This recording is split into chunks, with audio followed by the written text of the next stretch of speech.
தந்தவன். தீராத காதலோடு திருவடியை தொழுபவர்க்கு திரவியமே தருகின்றவன்.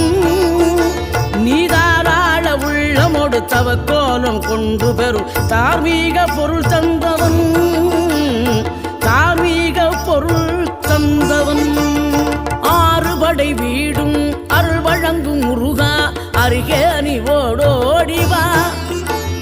மூவிரண்டு முகம் ஜொலிக்க 6 கரங்களுடன் ஆதரவு